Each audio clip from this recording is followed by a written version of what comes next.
मुझे समझ में नहीं आ रहा है कि औरंगजेब को यहाँ पर डिफेंड करने के लिए चर्चा थोड़ी कर रहे हैं। मैं तो फैक्ट्स बता रहा हूँ, आपको जो चाहे मानना हो।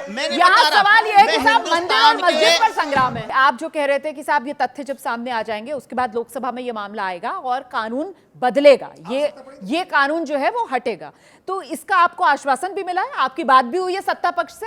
मैं इस देश का नागरिक हूं कि नहीं? हाँ बिल्कुल है। मुझे अपने विचार व्यक्त करने का अधिकार है कि नहीं? बिल्कुल है ना? इसके लिए आपको मेरे सर्टिफिकेट की जरूरत नहीं है। फिर तो मैं अपने विचार व्यक्त कर रहा हूं कि देश में प्रजातंत्र है, मैं प्रजा का एक अंग हूं, मतदाता हूं।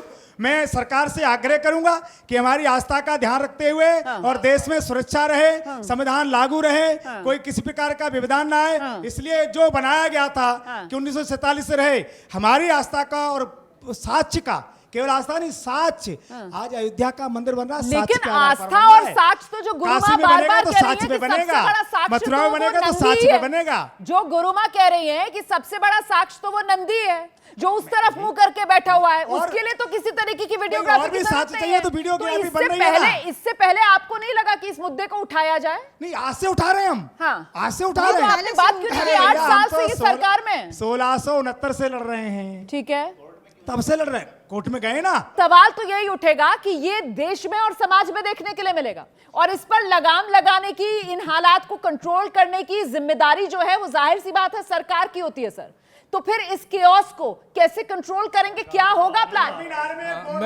या मजा आ रहा है सरकार मंदिर को? तोड़कर बनाए गए मैं एक हमें बात चलाने के लिए, अपमानित करने के लिए। मैं इस बात को लेकर थोड़ा मैं चुप था, मैं सुन रहा था और मैं चाह रहा था कि देश की जनता देखिए, अगर इनको सड़क पे चलते हुए आप देखेंगे तो आप देखेंगे कितने इंटेलेक्चुअल बुद्धिजीवी व्यक्ति जा रहे हैं, संविधान के जानकार, कानून के जानकार, बड़े वकील हैं, लेकिन किसी को नहीं पता होगा ये औरंगजेब के बारे में क्या सोचते हैं। इन्होंने अभी थोड़ी देर पहले इसी डिबेट के अंदर औरंगजेब को लेकर के जिस तरीके से लड़ाई लड़ी, तो आप देख लीजिए, आपके सामने है सच। ये आपके तो आप जितने लोगों को देखते हैं अलग अलग, सुनिए ना,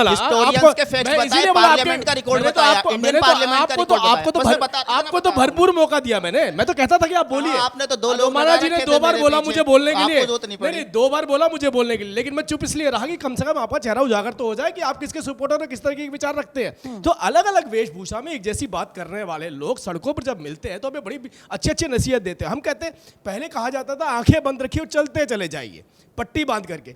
आज तो डिबेट हो रही है, ये मुगल की कोर्ट नहीं है, ये कोई दूसरी राजनीतिक पार्टियों की सरकार नहीं है, भारतीय जनता पार्टी की सरकार है। देखिए क्या डिबेट हो रही है, सच सामने आना चाहिए या नहीं आना चाहिए। और आप कोर्ट का काम नहीं है, सुनिए, कोर्ट हिस्टोरियंस का काम है। अरे सुन तो लीजिए, नहीं, ये कोर्ट का काम नहीं है, कोर्ट का काम है जस्टिस करना। हिस्ट्री तो आपने बना दी थी ना। नहीं, आप बना लो ना, रोड तो आपने बनाई थी ना। आपके हिस्टोरियन आप पहले क्या करते थे? किताब लिखिए, आप कोर्ट क्यों जा रहे हैं पता लगाने? आरटीआई एक्ट के अंदर आती है क्या इन्फॉर्मेशन? नहीं, मैं आपसे पूछ रहा हूँ, मैं कानूनी तौर पर पूछ रहा हूँ। आप लोगों की आपस की लड़ाई नहीं खत्म हो रही है, आप लोगों की आपस की लड़ाई नहीं खत्म हो रही है। जरा सांस लीजिए, जरा मुझे आने दीजिए ऑडियंस के पास। और यहाँ पर आप लोगों के मन में सवाल हैं कुछ? जल्दी से खड़े हो जाइए, सवाल पूछिए। मेरा सवाल बीजेपी प्रवक्ता से है। इन्होंने बोला कि इन्होंने थोड़ी देर पहले डिबेट में बोला कि गली गली में मस्जिद है जिनसे इन्हें परेशानियां होती है। गली गली में तो मंदिर भी है, उनसे आपको परेशानी नहीं होती है क्या? मेरे बच्चे, मैंने ये नहीं बोला गली गली में मस्जिद है, मैंने बोला रामू की दुकान के बाहर 2 लोग बैठते हैं, उसके बाद वो मस्जिद में तब्दील हो जाती है, क्योंकि वो सड़क होती है, वहाँ पे गाड़ियाँ चलती हैं, लेकिन नमाज पढ़ेंगे तो वो मस्जिद की शेप ले लेती है। तो उस पर भी डिस्कशन होनी चाहिए। अगर उसके ऊपर भी हम कहेंगे मेरी आस्था की प्रतीक है ये जगह, तो वो तो आपके पास ठीक है। और किसका सवाल है? आ जाइए। मेरा सवाल आपसे यह है कि अगर हम मंदिर मस्जिद का जो ये मुद्दा है उसे कम्प्लीटली डिलीट कर दें तो हमारे पास ऐसा क्या मुद्दा बच जाएगा जिससे हम देश का विकास कर सकते हैं? क्योंकि मंदिर और मस्जिद से हमारे देश का विकास नहीं हो रहा है, तो हम ऐसा क्या करें कि हमारे जो देश है वो विकास की राह पर चले? धन्यवाद। इसका जवाब कौन देना चाहता है आप में से?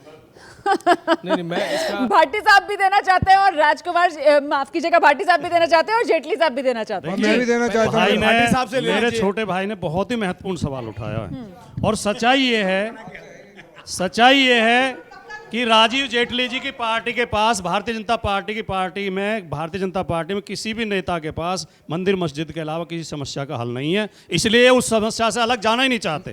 ये चाहते हैं कि देश इसी में मूर्ख बना रहे और बच्चों को रोजगार न देना पड़े, शिक्षा न देनी पड़े, ये चाहते हैं। ठीक है जेटली साहब, जल्दी से, क्योंकि आप सरकार में हैं। एक बार जवाब जरूर ले लीजिए। भाटी साहब, दिल पे हाथ रख के बोलना, अपनी गली मोहल्ले में जाना, किसी वृद्ध महिला को देखना जो आपने सड़कों पर खड़ी कर रखी थी, जिनको पेंशन के नाम पे उनके मोबाइल के खातों खातों में, उनके खातों में पेंशन जाती है, उनके घर में राशन जाता है। वो सड़क जिसके ऊपर चल के आप यहाँ आते हैं, 1000 रुपए का सिलेंडर खरीद रही चलिए, है, चलिए, फिर से आप वो सड़क जिस पर दोनों चल के- बहस वो करते सड़क रहिए जिस और पर चल मोदी के- जी वो पर बिजली जो जो यहाँ आपके पर घर में मौजूद बेरोजगार एक भारतीय छात्र जनता ने यहाँ पर पार्टी की सवाल देन पूछा है। भूखे मर रहे मुझे हैं लोग।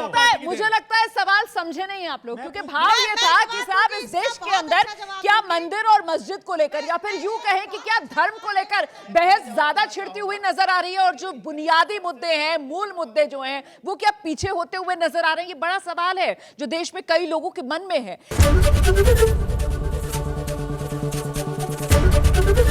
एबीपी न्यूज आपको रखे आगे।